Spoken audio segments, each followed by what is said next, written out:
आरुषि हेमराज दोहरे हत्याकांड में राजेश और नुपुर तलवार की सजा का ऐलान आज।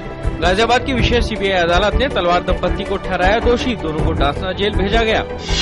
यौन शोषण मामले में तहलका पत्रिका संपादक तरुण तेजपाल ने दिल्ली हाई कोर्ट में दायर की अग्रिम जमानत की याचिका। जमानत याचिका पर कल होगी सुनवाई।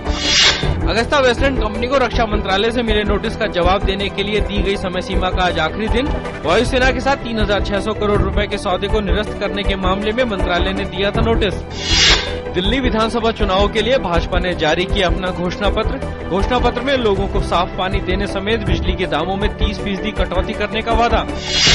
हाल में चक्रवात फेलिन का सामना करने वाले ओडिशा और आंध्र प्रदेश के तटीय जिलों में एक और चक्रवात लहर के पहुंचने की संभावना। राज्य सरकार ने 10 दक्षिणी तथा तटीय जिलों के प्रशासन को अलर्ट पर रखा। सरकार ने मुंबई स्थित इंदू मिल्स की जमीन का एक हिस्सा महाराष्ट्र सरकार को देने के प्रस्ताव को मंजूरी दे दी है। प्रधानमंत्री मनमोहन सिंह की अध्यक्षता में हुई केंद्रीय मंत्रिमंडल की बैठक में इस उद्देश्य से एक विधेयक लाने का प्रस्ताव मंजूर किया गया। इसके तहत 48,000 वर्ग मीटर से अधिक की भूमि का अधिग्रहण किया जाएगा। आज शेयर बाजार गिरावट के साथ खुला। सोमवार की तेजी के बाद बाजार में निवेशकों की ओर से मुनाफा वसूली के चलते सेंसेक्स 66 अंक की गिरावट के साथ 20,539 पर खुला। निफ्टी भी 17 अंक की गिरावट के साथ 6,098 पर खुला। अंतरबैंक विदेशी मुद्रा विनिमय बाजार में डॉलर की तुलना में रुपया 6 पैसे की बढ़त के साथ 62.44 रुपए पर खुला। कल रुपया 37 पैसे की बढ़त के साथ 62.50 रुपए पर बंद हुआ था। थाईलैंड में 2 मंत्रालयों के परिसरों में सरकार विरोधी प्रदर्शनकारियों के धावा बोलने पर प्रधानमंत्री यिंगलक शिनवात्रा ने राजधानी बैंकॉक में आपातकाल की घोषणा की। प्रधानमंत्री ने कहा कि सरकार कानून को लागू करेगी, लेकिन वह लोगों के खिलाफ बल प्रयोग नहीं करेगी। थाईलैंड में 2010 में हुए खूनी संघर्ष में 90 लोगों के मारे जाने के बाद यह सबसे बड़ा विरोध प्रदर्शन है।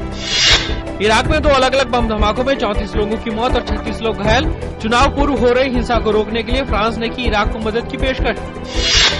मुंबई में 26/11 को हुए आतंकी हमले की आज 5वीं बरसी। इस मौके पर महाराष्ट्र के मुख्यमंत्री पृथ्वीराज चौहान ने इस घटना की याद में बनाए गए स्मारक स्थल पर शहीद हुए लोगों को दी श्रद्धांजलि। इस मौके पर राज्य के गृह मंत्री आर पाटिल, केंद्रीय मानव संसाधन एवं विकास राज्य मंत्री शशि थरूर और अन्य गणमान्य व्यक्तियों ने भी शहीदों को श्रद्धासुमन अर्पित किए।